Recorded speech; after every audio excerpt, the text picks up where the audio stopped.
If there's one sound that can break a father's heart, it's not a scream or an insult, but the silence of a written sentence. That morning, I was sitting in the kitchen, savoring my cup of black coffee, listening to the clinking of the spoon against the mug, just like every day for years. The sun hadn't fully hit the table yet when my phone buzzed, a notification from Facebook. I've never been one for social media. My fingers tremble. My eyesight isn't what it used to be. But that time, I don't know why, I opened it. Maybe it was a father's hunch, one that's still resisting getting old. A family photo popped up on the screen. Me, sitting in my old armchair on the porch, wearing the plaid shirt that Helen, my wife, had mended by hand.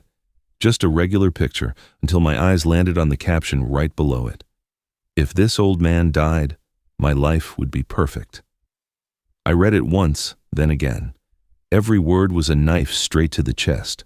Below it, laughter and jokes from his friends. Nobody knew that picture was of me. Nobody knew the old man they were talking about was his own father. I sat there, frozen, no anger, no shouting, just an emptiness in my chest, like the air had been knocked out of me. I wanted to write to him. Why? But I deleted the message. You don't ask for the reason behind contempt. Contempt doesn't have a reason, just a void. I looked at the photo again and locked my phone. For the first time in my life, I didn't cry. Not because it didn't hurt, but because tears aren't enough to wash away a humiliation like that. I stood up, poured more coffee, and noticed my hands were shaking. 60 years of working with wood taught me to see life through my hands, the same hands that built this house, the same hands that provided for that boy. And now they didn't know what to hold on to without breaking. I looked around the kitchen. The cracked plaster, the old chairs, the smell of oak faded over the years. On the shelf, Helen's picture was still there, in the frame I'd carved myself, her gaze as calm as ever. I murmured, almost a sigh, "Did you hear that, Helen? Our son wishes I was dead." There was no answer, just the wind coming in through the crack in the door, moving the white curtain like an invisible hand patting my shoulder. In that breeze, I thought I heard her voice. "Don't punish him. Teach him." I sat down again. I opened the newspaper, but I couldn't read a single line. In my head, that sentence just kept echoing over and over like a funeral bell. I remembered the last time he hugged me. He was just a kid. He kissed my forehead and said, "Dad, I'll never let you be alone." That sentence had been the pride of my life. Now it was the final twist of the knife. They say some pains are forgotten overnight, but others change a man forever. I don't know which one I am. I just know that from that morning on, the kind man I used to be died, and a different father was born. A quiet one, but awake. Before we continue, go ahead and subscribe to the channel and tell us where you're listening from in the comments down below. That afternoon, when the shock faded, I sat alone in the living room, where the twilight crept through the window and lit up the photos hanging on the wall. The one from our wedding had yellowed with time. Helen was smiling sweetly, with that deep look that seemed to say something beyond the years. I reached out and touched the frame. The dust on my fingers was cold and dry, like the memories. I closed my eyes, and suddenly I was back in the years right after she died. The house was just empty. The wind whistling down the hallway sounded like crying. Rick was barely 8 years old, skinny and afraid of the dark. Every night he'd run to my bed, curl up in my arms, and sob. "Dad, Mom's in heaven, but you're here, right?" That phrase was the small lamp that kept me alive in the darkest days. I promised him through my own tears. "Yes, son, I'll always be here." And I kept that promise. By day, I'd work in the shop until midnight. At night, even when my body ached, I'd get up early to make him breakfast, fold his clothes, and take him to school. I learned how to make his school lunches, how to cook him grits, how to hide how tired I was behind a smile so he'd think the world was still a safe place. My hands, hardened by oak, pine, and low-paying jobs, could still be soft when I brushed the hair from his face while he slept. Remembering it now, I understand that in those years I loved him with everything a father and a mother could. But that love made me weak. I was afraid of hurting him, afraid of saying something that would make him angry, afraid he'd see me as old, out of touch. So every time he spoke to me harshly, I kept quiet. Every time he was indifferent, I pretended not to notice. I thought silence kept the peace, but over time, I realized silence can also kill affection. One time, when he was 16, I found money missing from the cash drawer. I knew he'd taken it, but instead of confronting him, I just put more bills back in the same spot so he wouldn't notice the gap the next day. I was afraid of making him feel ashamed. I chose to love instead of correct, to forgive instead of being firm, and now that same indulgence had turned me into someone useless in his eyes. I looked around.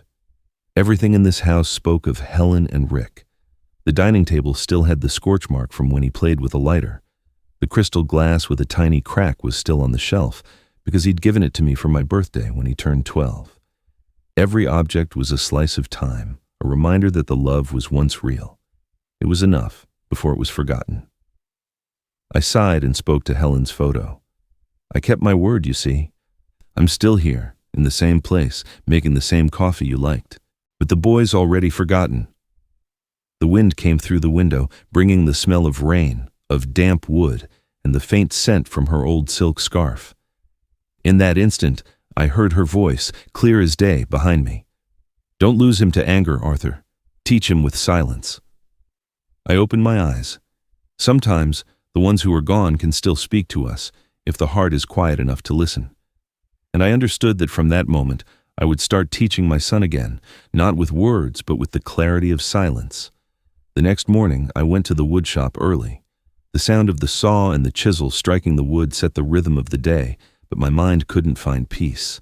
Every pass of the hand plane over the board sounded like time ticking by. Every rough patch was a forgotten memory.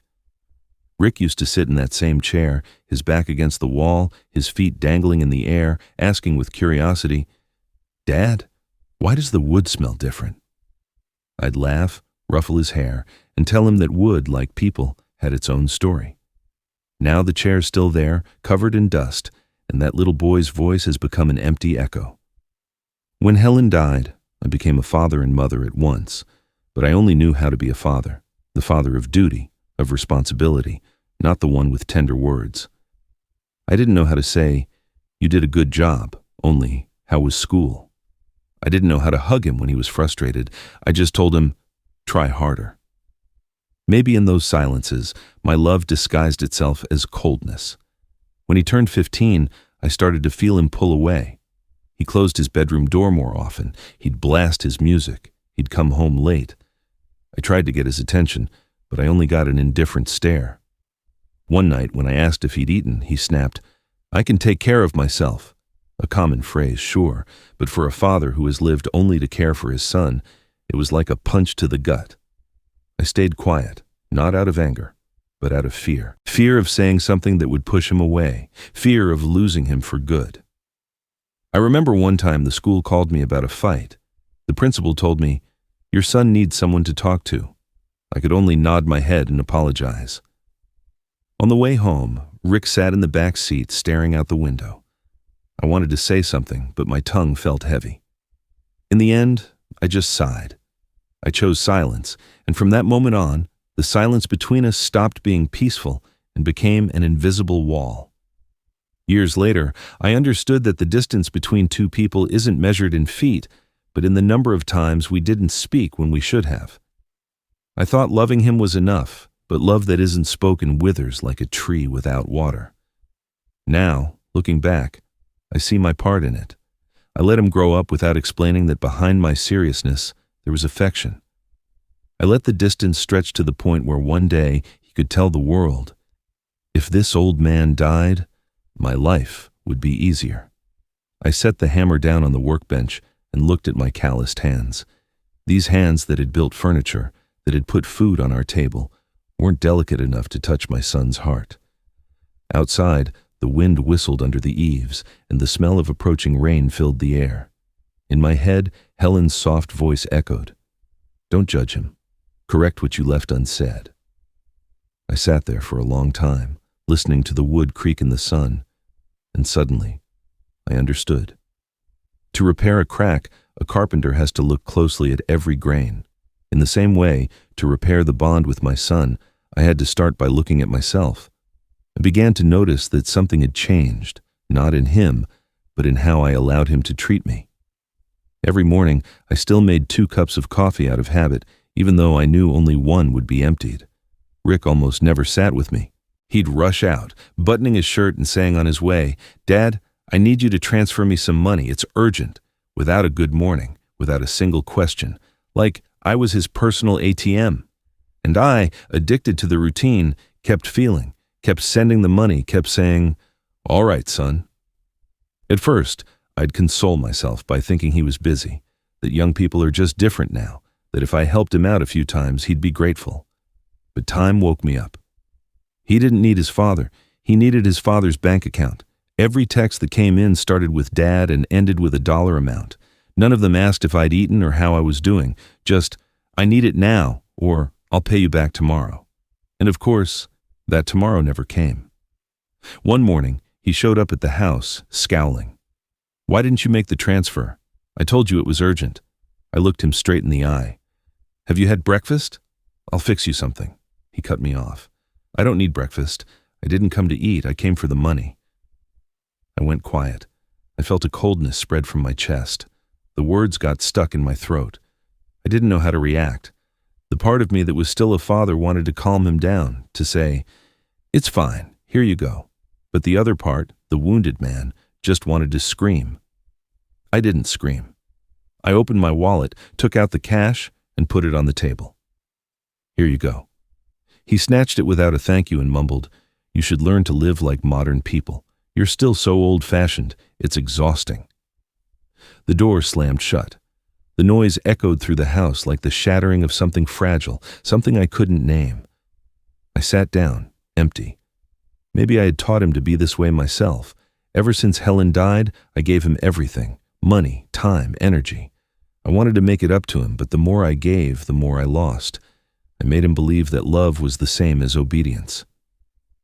That afternoon, I opened my bank ledger. The balance was low, but I wasn't sad about the money. I was sad about the trust. I remembered when he was a kid and I was teaching him to count change while we sold little wooden trinkets at the farmer's market. He'd laugh, happy. "I'm going to work hard and buy you a present, Dad." That promise was the most beautiful one of my life. And now, all that was left was a blurry memory. I sighed. When love is given over and over without being returned, it becomes an obligation. And when that obligation stops being valued, it becomes a chain. And I, the father who thought he was strong, understood that I was the man who had chained himself. That night, I wrote in my notebook, "Maybe you don't understand it yet, son, but starting today, I won't save you with money anymore. I'll save you by letting you learn to get up on your own." Then I closed the notebook, turned off the light, and let the darkness hide my wet eyes, the ones I didn't want anyone to see anymore. The next morning, the sun was shining, but inside me, it was still raining. I got up early, made coffee, and carefully washed the old set of dishes Helen used when we had guests. My hands were shaking, not from age, but because I was about to do something I hadn't done in years. "Invite Rick to dinner." I texted him a short message. "Making your favorite tonight. Come by if you can. No begging, no accusations, just that." I didn't expect an answer, but 10 minutes later, the phone buzzed. "I'll be there, but I only have an hour." "What's this about?" I read the message and smiled. "An hour's enough," I murmured. That afternoon, I set the dining room. I put out the cream-colored tablecloth Helen loved and lit 2 small candles. In the kitchen, the aroma of the beef stew, potatoes, and wine filled the house. I cooked while the old radio played that tune Helen used to hum when it rained.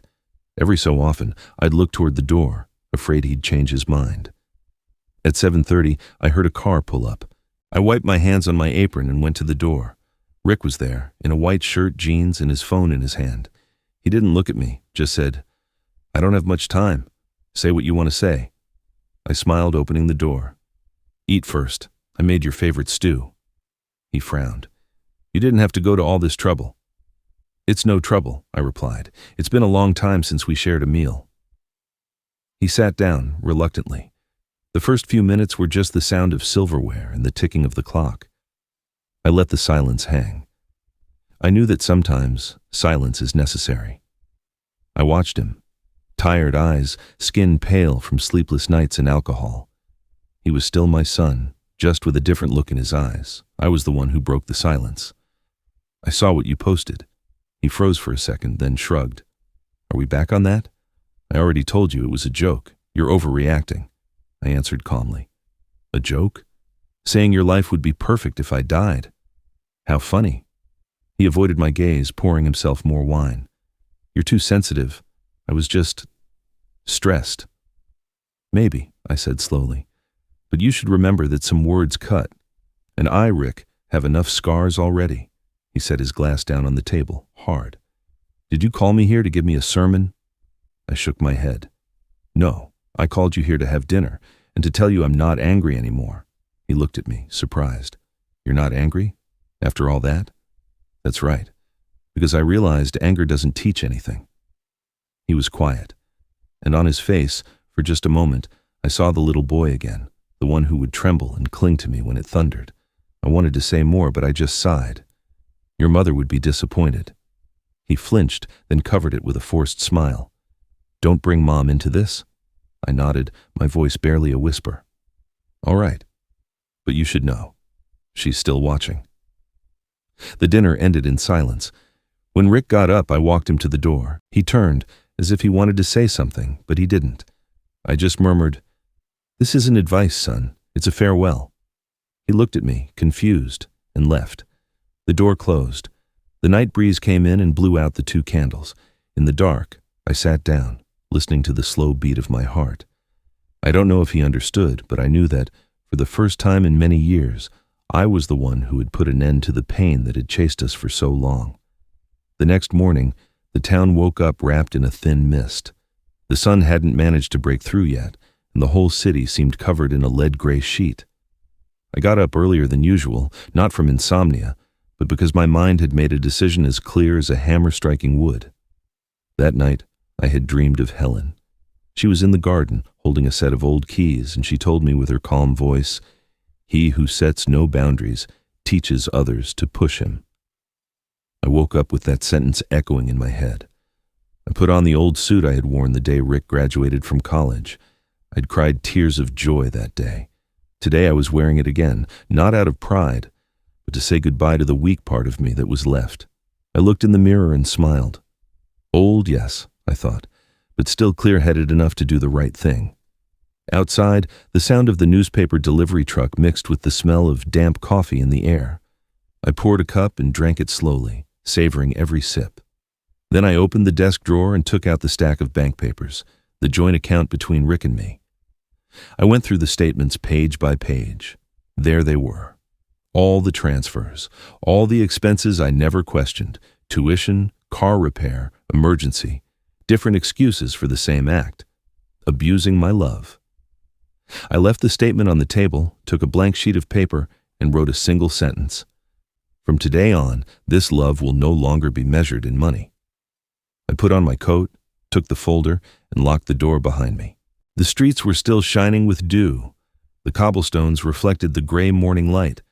My steps were soft, slow, but firm. Every step was a release, a liberation. When I got to the corner, I stopped in front of the diner Helen and I used to go to. I hadn't been inside in years, but that morning, I went in. The owner, an older woman, recognized me and smiled. Haven't seen you in a long time, Arthur. Today's a special day, I replied. I need to start it with a strong coffee. From my corner booth, watching the steam rise from the mug, I felt something inside me settle. It wasn't a desire for revenge. It was the serenity of someone taking back control of his life. When I left a few dollars in a handwritten note. Thanks for reminding me that coffee without sugar can be good too. At 8 o'clock sharp, I got to the bank. The young teller looked up and recognized me immediately. Good morning, Mr. Miller. Here to make a withdrawal? I smiled. No, I'm here to close a chapter. The manager, Vincent, came out to greet me. We'd known each other for years. He was there when I opened the account with Rick. When he heard my request to remove my son's name, he looked at me carefully. Are you sure, Arthur? This is a big step. I nodded. more sure than ever. It's not a breakup. It's a lesson. We did the paperwork in silence. When I signed the last document, my hand trembled slightly, not from doubt, but from relief. The ink dried slowly on the paper, like a door closing, leaving only an echo behind. When I walked out, I looked up at the sky. The gray clouds were still there, but a sliver of light was starting to break through. I knew then that Helen was smiling, and I understood that finally I had followed her teaching, to parent with boundaries, not with indulgence. That afternoon, coming back from the bank, I felt a strange lightness. It wasn't satisfaction, but a rare calm, like someone who has just closed a door that had been creaking for years. The afternoon light slanted across the wooden floor, bathing the familiar objects in a golden glow. The chair where Helen used to sit, the faded picture frame, and a small wooden box I had once promised to make for Rick, but never finished. I sat at my desk and opened the drawer. I found a few pieces of pine that had been stored away. The grain was smooth, the scent of resin faint and familiar, the smell of the past, of my craft, of the memories I still insisted on keeping. I ran my hand over the smooth surface. The feeling was both painful and comforting. It's time, I thought, to use these hands one last time to make something for my son. I took the saw, the chisel, I measured, cut, and assembled. Every wood shaving that fell to the floor was a beat of time against memory. Outside, the sky was turning copper. The air mixed the smell of the sun with the smell of the wood, creating a scent that was hard to describe. Warm, but lonely. When the lid fit perfectly, I etched a small circle on the surface with a pen. Inside, I placed nothing except a folded piece of paper with a single sentence written on it. Inside this box is exactly what you left me, son. Nothing. I looked at the words and smiled sadly. Not a bitter smile, but the smile of someone who has stopped waiting. Then I tied a golden ribbon around it. From the outside, the box looked beautiful, polished, almost solemn. Inside, there was only emptiness. I placed it on the dining room table, right in the spot where Rick used to sit, and I stood there, watching it. The house was so quiet, I could hear the clock tick. I imagined his face when he opened it. Maybe he'd get angry, maybe he'd laugh, or maybe he wouldn't understand at all. But I didn't need him to understand right now. I just wanted him to know that love, when it's not fed with respect, becomes hollow. Like that box. I made a cup of coffee and sat, contemplating the gift under the yellow light. In that instant, I heard Helen's voice floating on the air. "It's not about punishing, Arthur. It's about teaching the value of emptiness," I answered in a low voice, as if the wind could hear me. "I understand now." Outside, the sun was slowly fading. I put the box in a paper bag and left it by the door. I'd send it to Rick tomorrow. A gift for no occasion, with no note, just silence. A reminder that sometimes the heaviest thing we can give someone is the emptiness they themselves created. Night fell. I sat by the window. The city filled with lights, and the murmur of cars drifted from far away. I took a sip of cold coffee. The bitterness was stronger than usual, but this time I didn't add sugar, because I knew that bitterness was real, and sometimes the truth is the only thing you have left to start over. The next morning, just as the sun was peeking over the red-shingled rooftops of the neighborhood, the phone started ringing, sharp and insistent. I hadn't even taken my first sip of coffee when I saw Rick on the screen. I watched it buzz for a few seconds before answering. On the other end, his voice was agitated, broken by his breathing. "Dad, what did you do? My name's not on the account anymore. I can't get the money." I stayed quiet for a moment and then answered slowly, pronouncing every word clearly. "I just corrected a mistake." I heard the sound of a chair falling over, and then a yell. "You can't do that. I need that money. I have debts. I have to live." I listened to every word with the calm of someone listening to an old song. Live, I thought, and how have I been living all these years when you treated me like an ATM? But I didn't say it. I just asked, "Do you remember when you said your life would be perfect if I died?" "It was a joke. You're always stuck in the past. I'm young. It's normal for me to make mistakes." "There are mistakes, Rick, that you pay for with your youth. But there are others that you pay for with your soul." There was silence. I heard his heavy breathing, the sound of something metal hitting the table. Then he let out a dry laugh. "You're petty. That money was mine. You said you were saving it for me." I closed my eyes, took a deep breath. No, it was ours. Until you turned us into just you. A fist hit the wall, a sigh of fury. "I hate you. You're selfish, always thinking you're so wise. No wonder Mom put up with you all those years."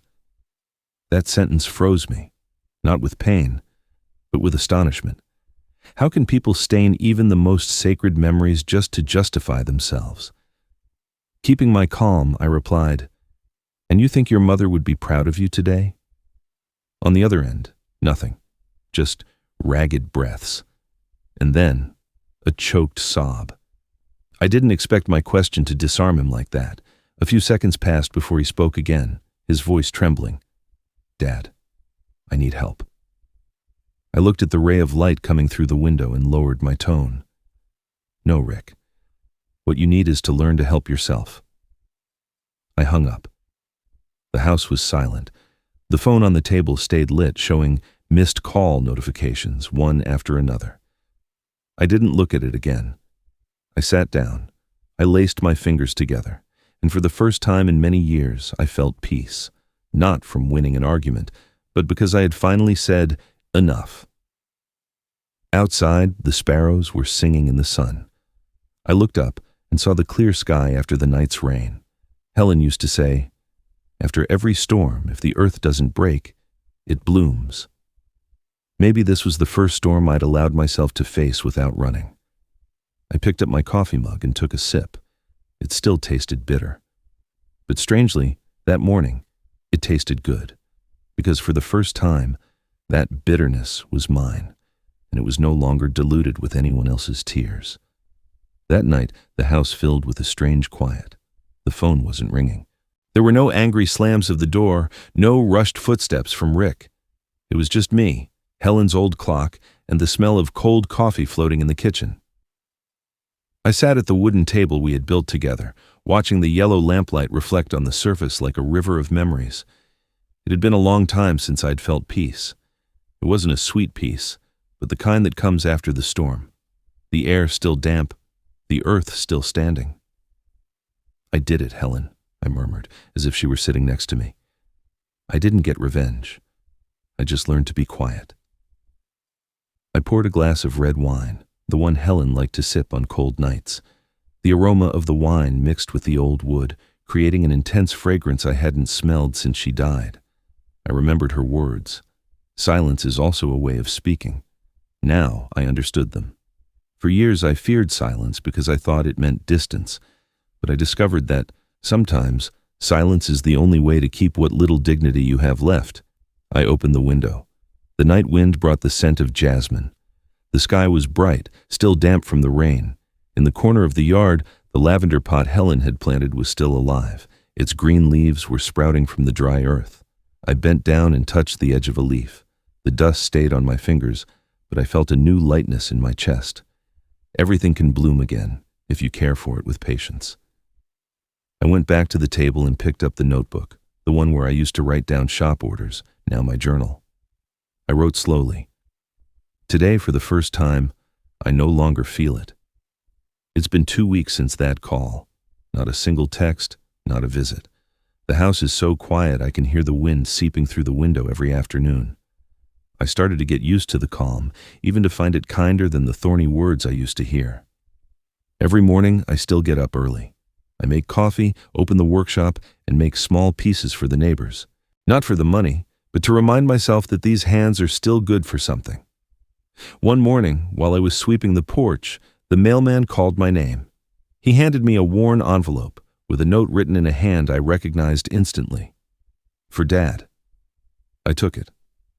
My heart beat a little faster. For weeks I had told myself I had to forget Rick, but just seeing his handwriting was enough to make the memories flood back, like water overflowing a dam. I sat down, holding the letter for a long time without opening it. I felt a mix of hope and fear that inside there was just another accusation, another blow to a trust that was barely starting to heal. Finally, I took a deep breath and opened it.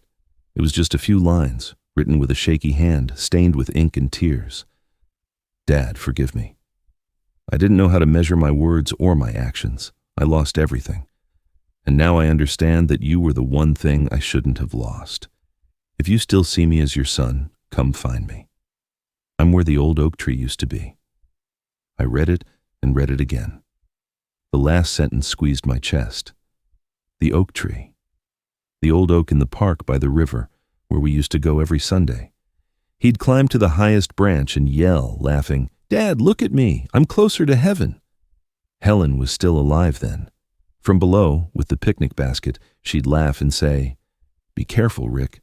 Don't make your father climb up after you." Memories covered in dust, now coming back to life in full color. I folded the letter and put it in my pocket. I walked out. The afternoon streets were full of people, but I was walking separately, outside the noise. When I got to the park, I stopped. Where the oak tree used to be, there was now new brick paving and a circular fountain reflecting the violet sky. The tree was gone, but the meeting place was still real. I looked around. On a nearby bench, a man was sitting, head down, holding a piece of paper in his hands. Rick. I recognized him instantly, even though his back was thinner. His hair showed premature gray, and his shirt was wrinkled. When he heard my footsteps, he looked up. His tired eyes widened in surprise. "Dad? You actually came?" I nodded and sat down next to him. Neither of us said anything else. The sound of the water in the fountain and the chirping of sparrows filled the silence. I looked at my son and saw that his eyes no longer held arrogance, just sadness and fear. That look reminded me of the little boy who'd take my hand to go to school, the one who cried inconsolably when he lost his dog. After a while, Rick murmured, "I don't expect you to forgive me. I just wanted you to hear me out one time." I nodded. "I'm listening." We stayed like that under the slanting afternoon light, with no reproaches, no tears, just two people who had lost each other and were now sharing the same bench in a changed world. I looked up at the sky. The clouds moved slowly. I thought about how some apologies aren't said with words, but with the courage to show up again. I don't know if the crack between us can ever be fixed, but in that instant, listening to the murmur of the water, I felt a warm lightness in my chest, like a hand resting on my shoulder. Maybe it was Helen, or maybe, just maybe, it was the beginning of a new chance.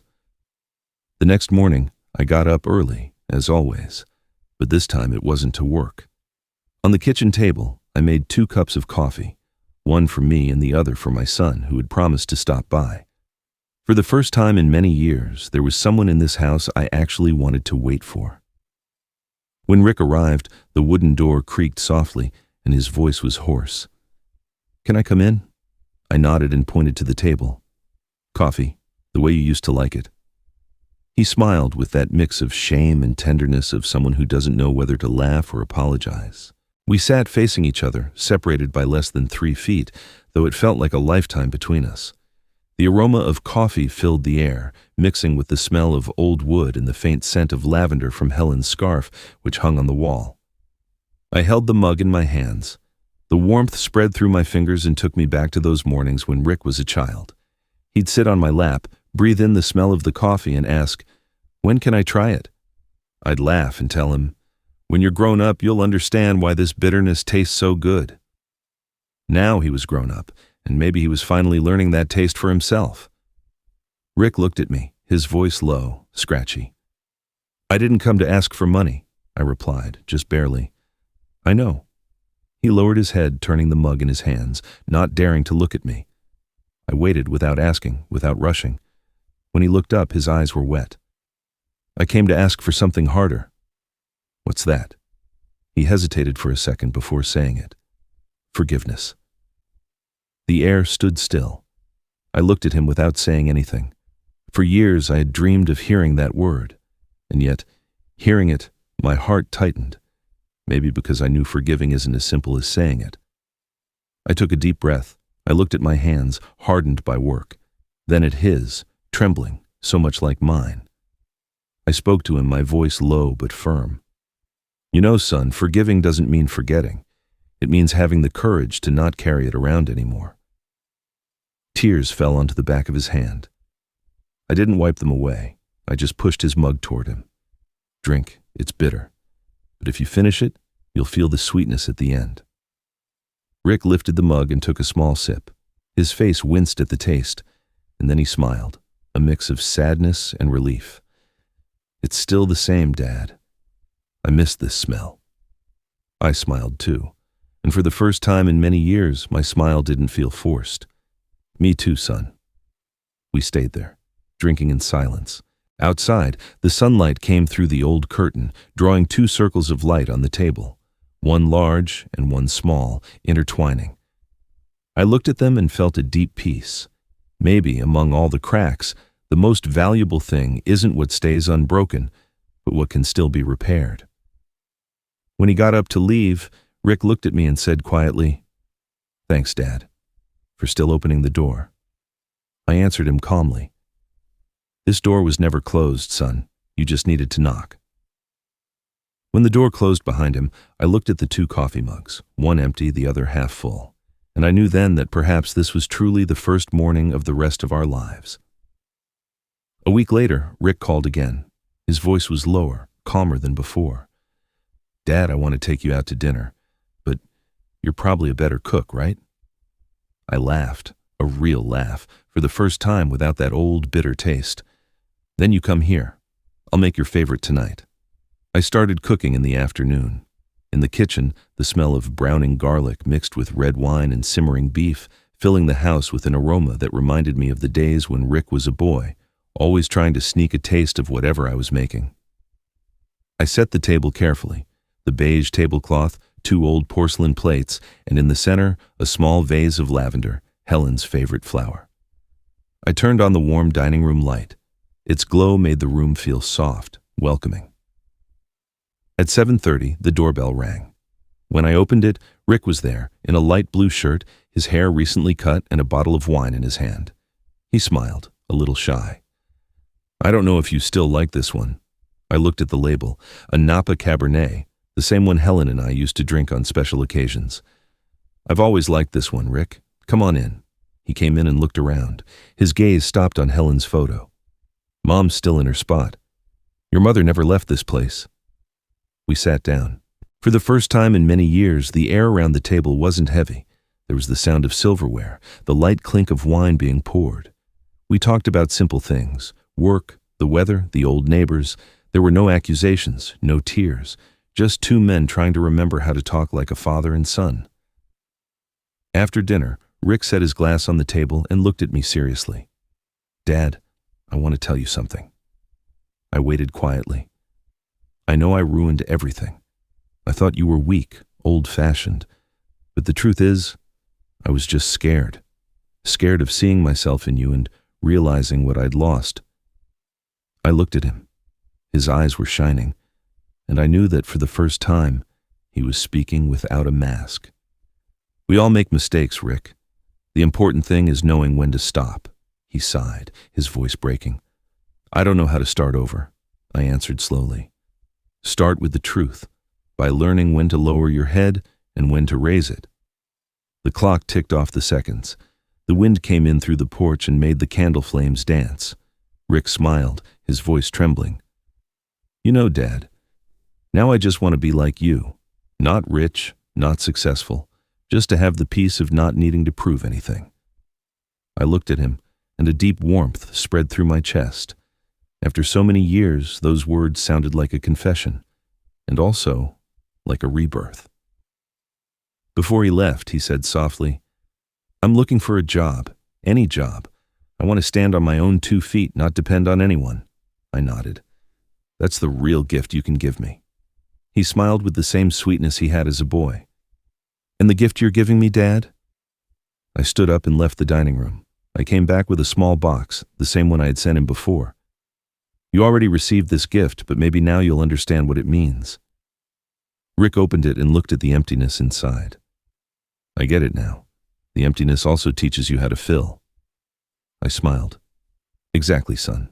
Learning to value what's missing is the first step to taking care of what you have." That night, when he left, I stood at the door watching him walk away. The street was still lit. And for the first time in a long time, I didn't feel like I was saying goodbye, but that I was watching him return. A part of my family I thought was lost forever. I don't know if fate has a habit of mocking us, but that night, just when I thought my son and I were finally breathing the same peaceful air, fate pulled back another curtain. The dinner was over. We washed the dishes together. Rick was laughing with relief, like someone who'd set down a heavy burden. I still remember the reflection of the candles dancing in his eyes. Those eyes I thought were extinguished forever. As I poured a little more wine, he asked to use the restroom and left his phone on the chair. I had no intention of looking at it, but the screen lit up. It buzzed twice, and the old carpenter's instinct, the one that reacts to the slightest sound in the silence, made my hand move on its own. The message was right there, no lock screen, perfectly clear. Just left his house. I'll explain tomorrow. He doesn't suspect a thing. I froze. My heart was beating so slowly I could hear it. Below that text was the sender's name. Lydia, my lawyer. The same one who had helped me reorganize my accounts and documents months ago. For a moment I thought I was reading it wrong. Everything around me went blurry. The light, the smell of the wine, the ticking of the clock. Only that sentence kept burning on the screen, consuming in one puff the trust I had so painstakingly rebuilt. I sat down and opened the previous messages. There weren't many, just a few lines. Make sure he signs. Don't say anything in front of him. Trust me. We'll get this done. Every word was a dull thud, a stab of reality. I didn't need anyone to explain it. Rick hadn't come to apologize. The dinner, the smile, the bottle of Napa wine, it was all a charade. The goal was to get me to sign the documents he needed. And Lydia, the woman I had placed my trust in, was his accomplice. I looked at Helen's photo on the wall. The last candle flame flickered, casting her face in shadow. It seemed to me her eyes were shining more than ever, I murmured. You see, Helen, he chose the path of lies again. A wave of exhaustion washed over me, but this time it didn't hurt like before. The worst pain of betrayal is the first. The second one just confirms your judgment was right all along. When Rick came out of the restroom, I was already calm. Dad, I'm heading out. Thanks for dinner. I nodded without looking at him. Thanks for coming. He left with a casual wave. The door closed. The night wind came in and blew out the candles. The smell of cold wine and stew hung in the dimness. I stayed seated, my hand gripping the edge of the table. The rough texture of the wood brought me back to my senses. I picked up my phone and dialed the number for Mr. Miller, an old friend who had helped me when Helen was still alive. When he answered, I just said, "Miller, I need to see you. Tomorrow." "Is something wrong, Arthur?" "Let's just say I've made a mistake in trusting people again." I hung up, stood and looked at the room, wrapped in weak light. On the table were 2 glasses, one empty, the other half drunk. I picked up mine and drained it in one gulp. The wine went down bitter but firm. There were no tears left, no anger, just a cold, hard truth. Sometimes people don't come back to apologize. They come back to complete their betrayal.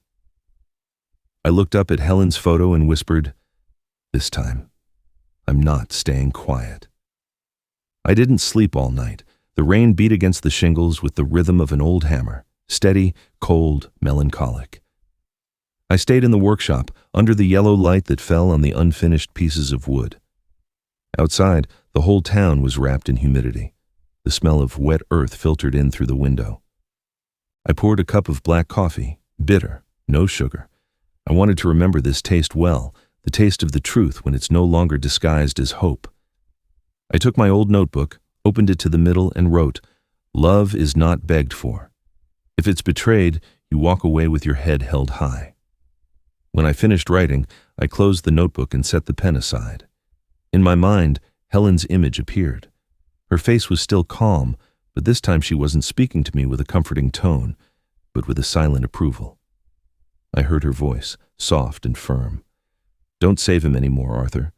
Teach him what it means to lose." The next morning, when the rain stopped, I called Miller. His voice was grave, tired. "Arthur, I've reviewed everything. He and Lydia are really negotiating for power of attorney over your assets. They want you to sign to transfer all administration. I smiled calmly. I know, thanks. Now I need your help with one last thing. What's that?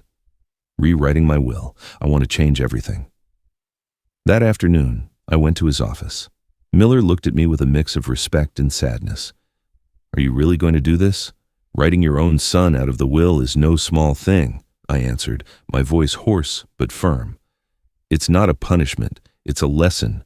My son needs to learn that money can't buy trust. Let's get started. Every document that piled up in front of me was another page in the book I was closing. As I signed the last sheet, Miller watched me grimly. I know this is the right thing, Arthur, but the right thing usually hurts. I smiled slightly. I've put up with pain my whole life, between sawdust and sharp blades. A little more doesn't scare me. I asked him to include a special clause that all my assets be transferred to the Helen Miller Fund, dedicated to helping foster kids who want to learn woodworking. Miller raised his eyebrows as he read it. You're still choosing to love, just in a different way. I don't want this money to die with me. At least it will serve to teach someone how to create with clean hands. When I left the office, the sky was still gray. I walked slowly down the narrow street. The damp wind kicked up cottonwood leaves that stuck to my coat. With every step, I felt the weight inside me lighten. That night, I sat on the porch, in front of the small lemon tree Helen had planted. The leaves were damp, and the streetlights made every drop of water shine. I murmured, I did what you would have done, Helen, not for revenge, but to give him a chance to learn, through loss. I knew that when he found out, Rick would be furious. But this time, I wasn't scared. Because behind every loss, if there's any heart left, you learn what no school can teach you. The price of real love. I turned off the lights and left the house in shadow. Inside me, I heard a long sigh. Not of tiredness, but of release. It was raining again. The first storm of the season was falling without a hurry, with a steady sound, accompanied by distant thunder and the familiar smell of wet earth. I was organizing my desk when I heard the pounding on the door. 3, then 4, loud, impatient. Before I stood up, Rick's voice echoed from the porch, hoarse with anger. Dad, open up, we need to talk. I opened the door. Rick was soaked, his shirt stuck to his body, his hair dripping and his eyes burning. In his hand, he clutched a damp, wrinkled envelope. His face was a mask of fury and despair. What did you do? Why isn't my name in the will? Why was everything transferred to a foundation? I looked him straight in the eye, my voice calm. I didn't erase you, Rick. I just set us both free. Set us free? He spat, throwing the envelope on the table. You call this liberation? Humiliating me in front of your lawyer, ruining my future just to teach me a moral lesson? I sat in silence. I let the rain be the backdrop to his rage. Do you know what? I've lost everything. My job, my wife, my friends. And now you're taking the only thing I had left. I looked up, meeting his gaze firmly. I didn't take anything from you, son. I just stopped giving. And when I stopped, you realized you had nothing of your own. His body tensed, as if my words had struck him. His hands were shaking, his eyes welled up. You think this is teaching me something? You're killing me. I shook my head slowly. No, Rick. I'm letting you live for the first time without a crutch. Silence. Just the drumming of the rain against the shingles, heavy and constant. It was a while before he lowered his head and spoke in an almost childlike voice. I just wanted you to look at me like you used to, like when you'd put me on your shoulders and I'd scream, scared, but laugh anyway. I just wanted to see that look again. That confession gripped my heart, not with guilt, but with the certainty that beneath his pride and selfishness, the little boy lost in his own mistakes was still alive. I walked over and put a hand on his shoulder. I've always been looking at you, Rick. I never stopped. You were the one who looked away. It's too late now. No, it's only too late when you learn nothing from the loss. You've fallen today, but falling is the fastest way to understand the value of getting back up. His tears mixed with the rain streaming down his face. When I took an envelope from the drawer, he watched me, confused. What's that? Read it. His hands trembled as he opened it. Inside was just one sheet written in my handwriting. I'm not leaving you money or houses. I'm leaving you the weight of your actions so you can learn to lighten the load yourself." Rick folded the paper and held it tightly. His lips trembled before he murmured, "I don't deserve your forgiveness, do I?" I looked out the window. The rain was still falling, relentless. Maybe not. But forgiveness, Rick, isn't a reward. It's a chance to start over, if you have the courage to take it. He looked at me for a long time before turning and walking out.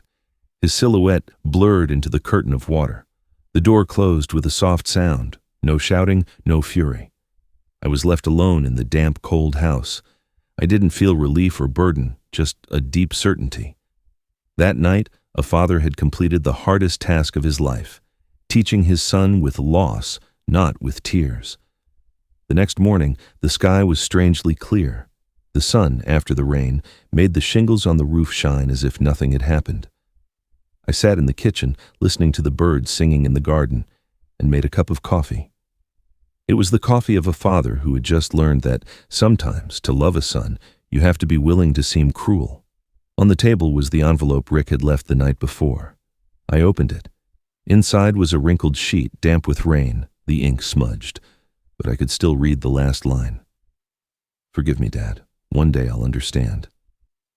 I held the letter for a long time before putting it away with the new will, already signed. I remembered what Miller had said to me days before. "Do you want to leave Rick something final, even just a letter?" And I had replied, "Yes. Not to punish him, but so he knows how much I loved him." I took my pen, opened a small notebook, and wrote on the first page.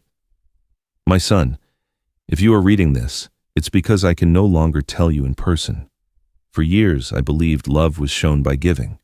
Today, I know it's also shown by taking away.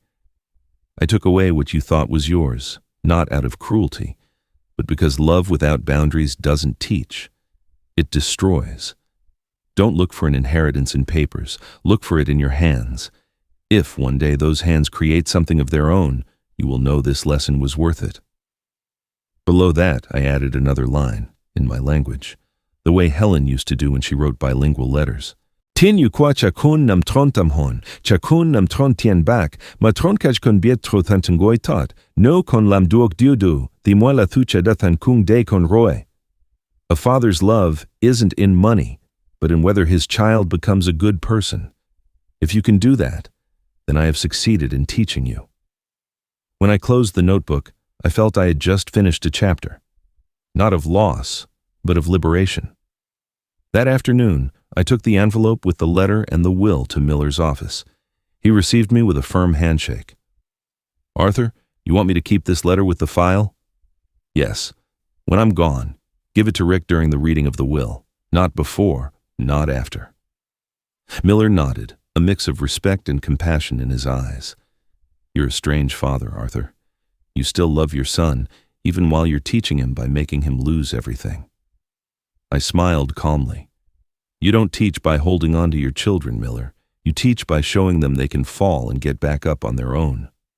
When I left, I walked down the familiar street where the air smelled of sweet bread and fresh roasted coffee. I stopped in front of a frame shop and bought a simple wooden one.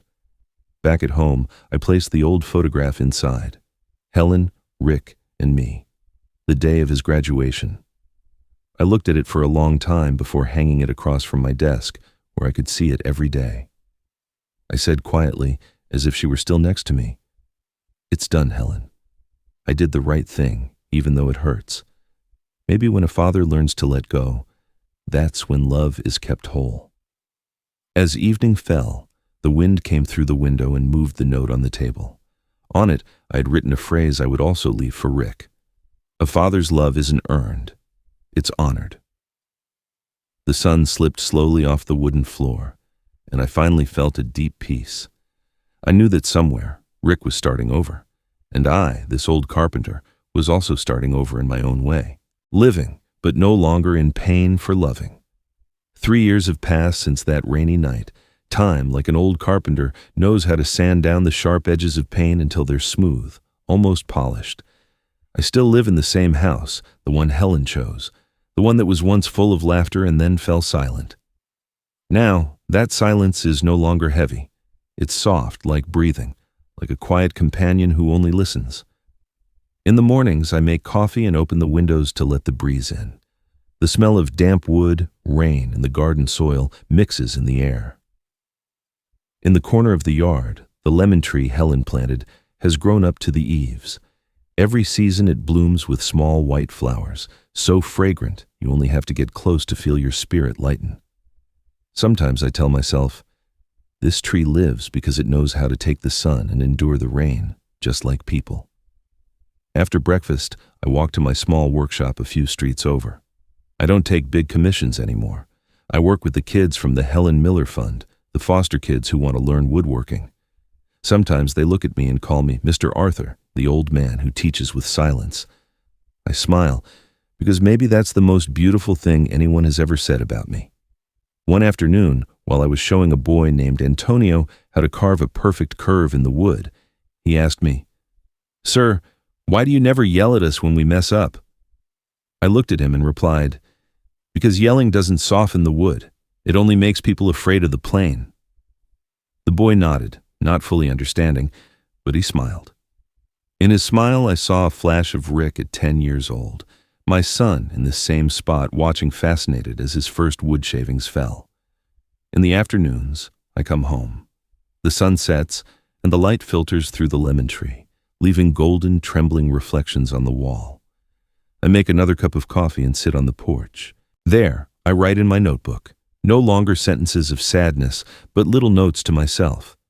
Today the sky is clear. I'm breathing calmly, and this silence no longer hurts. Sometimes I think of Rick, not with anger or hope, just with a calm peace. I know he lives on the outskirts of the city, working in a small shop. They say he's quiet, steady, and that he doesn't spend like he used to. One day, one of my apprentices brought me an anonymous note. "Thanks for teaching me how to start with nothing." I knew instantly it was from him. I didn't need to ask. At night, when the city quiets down, I sit in the old chair and let the streetlight come through the window. The radio plays that tune Helen loved.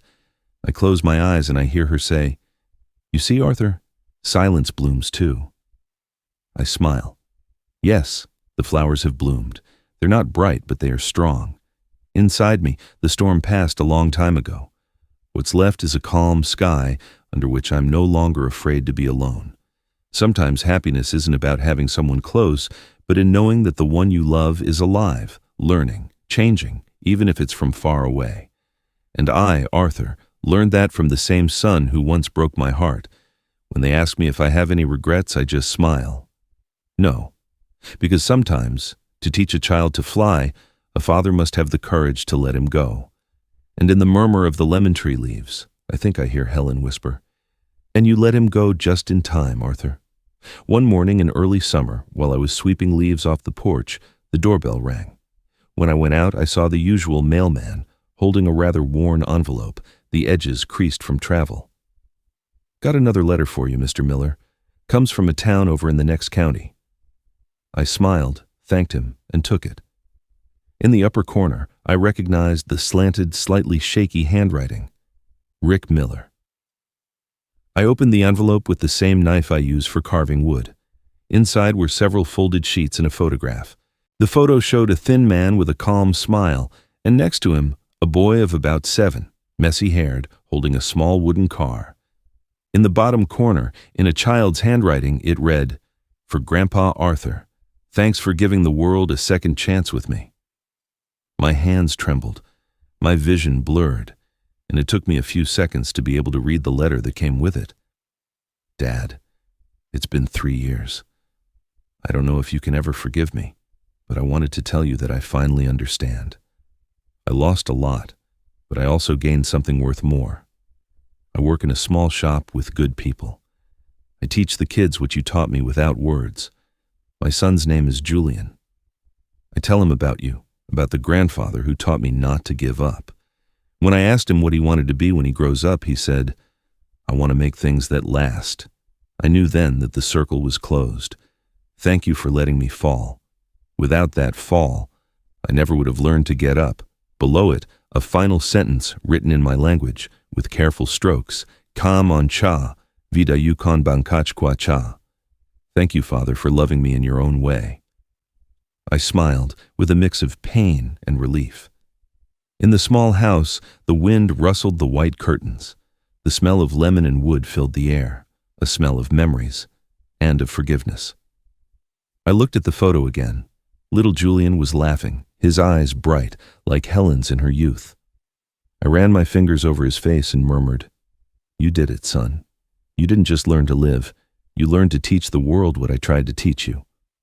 From the drawer, I took a slip of paper with one of Helen's sayings on it, and I put it in the same frame, next to the photo of Rick and his son. Love, when it is learned, is inherited. That afternoon, I took the photograph to the garden. The lemon tree was in bloom. I placed it at the foot of the trunk between two small stones, like a silent offering to everything that had been repaired.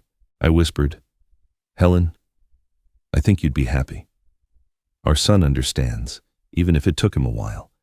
And now he's teaching his boy with the same silence we always trusted." As evening fell, the golden light stained the garden. I sat in the old wooden chair and closed my eyes. In the wind, I thought I heard two voices mixed together, Helen's and Rick's calling my name. I opened my eyes, looked at the sky, and answered in a low voice, "Thank you, my children. Now I can be at peace."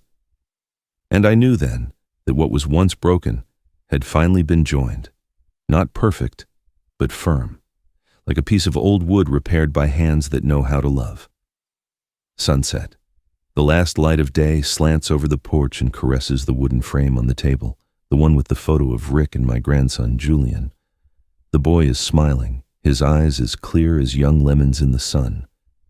Every time I look at them, I feel Helen watching me through that light, calm, sweet, without reproach. I'm sitting on the porch, the old notebook open on my lap.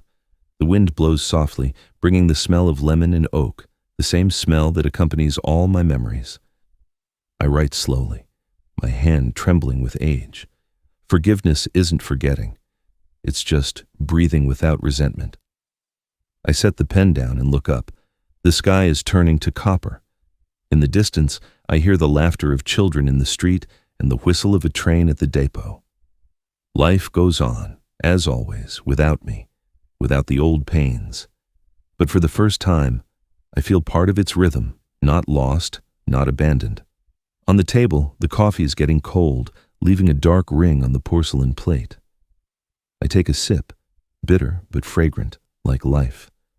Only when you've tasted the whole thing can you discover the sweetness hidden in the bitterest part. I think about Rick, about Julian, about the silent years that taught me to love without tying.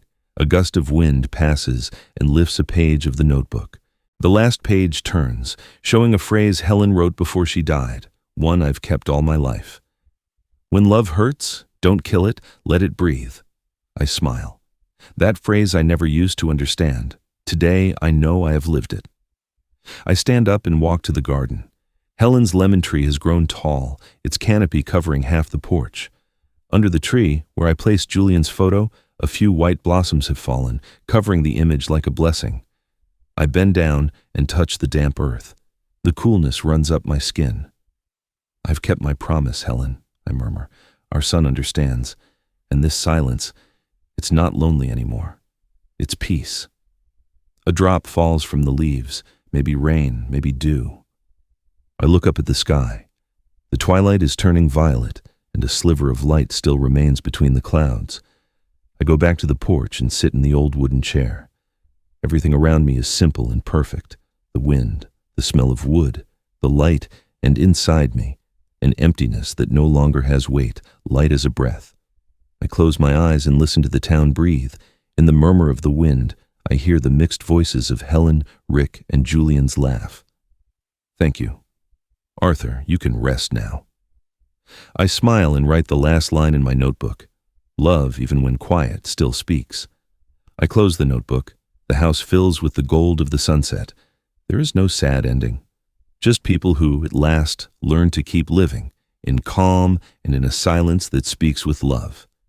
If this story moved you, go ahead and hit the like button, subscribe to the channel, and share your thoughts in the comments. And to listen to the next story, just click the box on the left side of your screen. Thanks for listening.